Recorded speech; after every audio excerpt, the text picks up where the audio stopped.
Students, welcome to my channel 10th math. आज हम क्या करने जा रहे हैं? आज हम करने जा रहे हैं जो आपका trigonometry ratios on specific angle वाला पार्ट जो हमारा चल रहा था, आज उसी के मैंने कुछ सम्स लिए हैं, वेरी इंपॉर्टेंट सम्स लिए हैं, वो हम करने जा रहे हैं। और इसमें मैंने वो सम भी इन सम्स के अंदर इंक्लूड किया है जो क्या कहते हैं 2025 के सीबीएस के एग्जाम में आया था और बच्चों को काफ़ी टफ लगा था, बहुत से बच्चे उसे छोड़ के आए थे, तो वो वाला सम भी मैंने इसमें इंक्लूड लिया है, तो वो भी आज हम डिस्कस करने वाले हैं। ठीक है, तो स्टार्ट करते हैं कि देखो ये जो कुछ सम्स मैंने लिए हैं, इन सम्स को सॉल्व करने के लिए जो चार्ट हमने कल किया था, कल के वीडियो में हमने चार्ट बनाना सीखा था, उस चार्ट को मैंने यहाँ पे लिख दिया है ताकि हम वैल्यूज डायरेक्ट उठा के उसे यूज कर सके। आपको भी यही करना है, एग्जाम में इस तरह से चार्ट अपनी आंसर शीट के बैक साइड पे बना के रखना है ताकि उसको आप डायरेक्ट यूज कर सको। तो फर्स्ट जो क्वेश्चन है आप देख सकते हो, 5 cos square 60 degree plus 4 sec square 30 degree minus 10 square 45 degree upon sine square 30 degree plus cos square 30 degree. Sorry, अब इसमें सबसे पहले एक जो चीज मैं आप लोगों को समझाना चाह रही हूं कि अगर यहाँ पे जो दे रखा है cos स्क्वायर 60 डिग्री, ठीक है, अगर इस 60 डिग्री की जगह मैं एक बार थीटा लिख लेती हूँ, मतलब कोई भी एंगल हो, तो इस cos स्क्वायर का मीनिंग होता है cos थीटा का होल स्क्वायर, यानी यहाँ पे अगर स्क्वायर आ जाता है तो वो होल स्क्वायर होता है। होल स्क्वायर का मीनिंग हम ये कह सकते हैं कि cos theta multiply by cos theta, जैसे हम किसी का भी स्क्वायर फाइंड करते हैं। ये पहले बात हो चुकी है, ये जो थीटा होता है ये इससे मल्टीप्लाई में नहीं होता, ये इसका रेफरेंस एंगल होता है, cos ऑफ थीटा हम इसे बोलते हैं।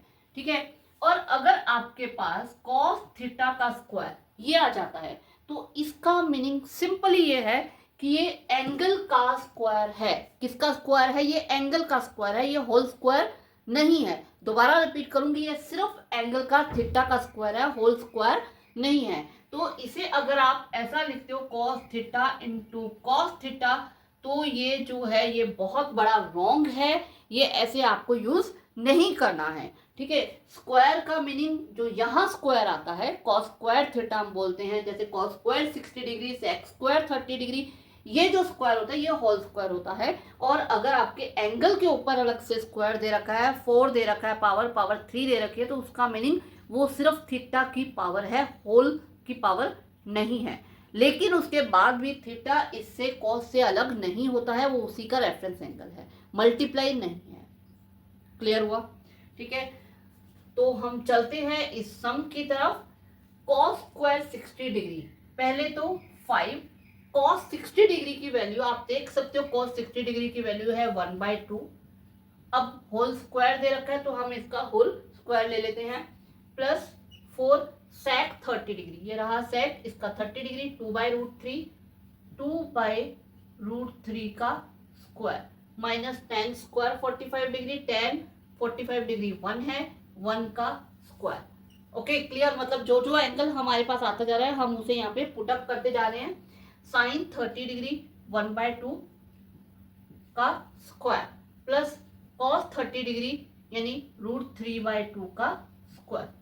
क्लियर हुआ? हमने डायरेक्ट सिर्फ जो जो हमें स्पेसिफिक एंगल दे रखा है उसकी वैल्यूज चार्ट से उठाई और उसको यहाँ पे पुट अप कर दिया और कुछ भी नहीं किया है। ओके, तो अब हमें इसे सॉल्व करना है, हम सॉल्व कर लेते हैं। 5 1/2 का स्क्वायर हो जाएगा 1/4, ये 4 मल्टीप्लाई बाय 2 का स्क्वायर हो गया 4, √3 का स्क्वायर हो गया 3 माइनस 1 का स्क्वायर हो गया 1। ओके, 1/2 का स्क्वायर हो गया 1/4 एंड √3 का स्क्वायर 3 एंड 2 का स्क्वायर 4, यानी कि 3/4। क्लियर? अब हम क्या करते हैं, ऊपर एलसीएम ले लेते हैं। ऊपर आपको दिख रहा है इसका, इसके अपॉन 1 लेके 12 हमारा एलसीएम आ जाएगा। आ गया? अब क्या करते हैं, डिनोमिनेटर को डिवाइड और न्यूमरेटर को मल्टीप्लाई, तो वही हम करने वाले हैं। 4 को डिवाइड किया 3, ऊपर आ गया 15, 3 को डिवाइड किया 4, 4 ऊपर आपके पास 16 है, 16 को 4 से किया, यह आ जाएगा 64। क्लियर?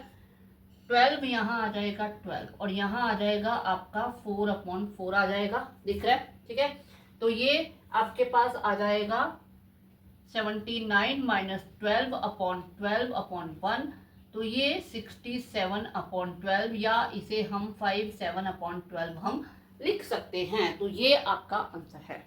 क्लियर? कुछ भी नहीं किया, सिंपली सम उठाया, स्पेसिफिक एंगल्स की वैल्यू ली, पुटअप की और उसे सॉल्व किया। Very simple. और एक सम इस एक्सरसाइज बेस्ड आता ही आता है। देखो सेम टू सेम एनसीईआरटी में से आए ये जरूरी नहीं है, आ भी सकता है, लेकिन इसके बेस जरूर आता है। ओके, तो इसके बेस जितने भी टाइप के क्वेश्चन है वो सब मैं अपनी वीडियोस में करवाने वाली हूँ। आज और कल 2 वीडियोस में आपकी इस एक्सरसाइज से रिलेटेड हर टाइप का सम मैं यहाँ पे कवर करने वाली हूँ। कहीं से भी आ जाए, इवन कुछ एग्जाम्स में आए हुए सम भी होंगे इसमें, या ऐसे सम जो एग्जाम में आने वाले वो सम हैं आगे। इसके बाद जो नेक्स्ट सम लिया है, नेक्स्ट सम आप देख सकते हो बिल्कुल अलग टाइप का सम मैंने लिया है, sin 60 प्लस 1 अपॉन cos 60। इसे हमें प्रूव करना है। अभी हमने क्या किया था, डायरेक्ट हमें वैल्यूज पुट करके हमें वैल्यू फाइंड करनी थी। यहाँ पे हमें ये क्या है, प्रूव करने के लिए दिया गया है left hand side right hand side. तो यहाँ पे हमें दोनों ही सॉल्व करनी पड़ेंगी। पहले लेफ्ट हैंड साइड ले लेते हैं, sin 60 अपॉन 1 प्लस cos 60, ये आ गया। अब sin 60 की वैल्यू है √3/2, 1 प्लस cos 60 हमारे पास है 1/2, तो ये हमारे पास आ जाएगा √3/2। नीचे हमारा एलसीएम आ गया 2, तो ये 2 प्लस 1 यानी √3/2, और ये 3/2 हो गया। ये 2 ऊपर चला जाएगा तो ये आ जाएगा 2/3। क्लियर? इसे हम कट कर देते हैं। यहाँ हमें दिख रहा है कि वैसे कट नहीं हो रहा है, लेकिन क्योंकि हमें यहाँ वैल्यू की इक्वल लेना है तो हम क्या करते हैं, √3 का स्क्वायर ले लेते हैं। ले सकते हैं ना, मतलब a इज टू √a का स्क्वायर। एक ही बात है, स्क्वायर से रूट कैंसिल हो जाएगा, तो वही हमने यहाँ पे लिया है। तो एक रूट से एक √3 कैंसिल हो जाएगा, यहाँ हमारे पास आ जाएगा 1/√3। क्योंकि इक्वल टू 10 दे रखा है तो आप यहाँ पे देख सकते हो कि tan 30 डिग्री क्या है, 1/√3, जो कि यहाँ पे आ गया है। तो इसे हम tan 30 डिग्री भी लिख सकते हैं। एक ही बात है, tan 30 डिग्री की वैल्यू √1/√3 है, तो वो भी आ गई है। तो ये हमारा equal to right hand side prove हो गया है। क्लियर? ऐसे सम भी आते हैं left hand side right hand side.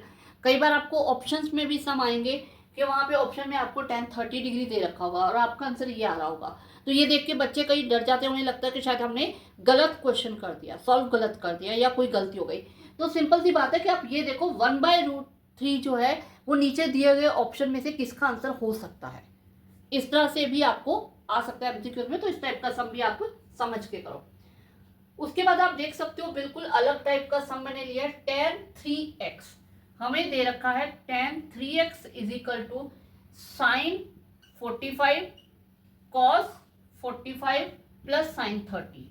हमें यहाँ पे एक वेरिएबल दे दिया x, और उस x की वैल्यू हमें फाइंड करनी है। ठीक है, तो हम कुछ भी नहीं, देखो इस टाइप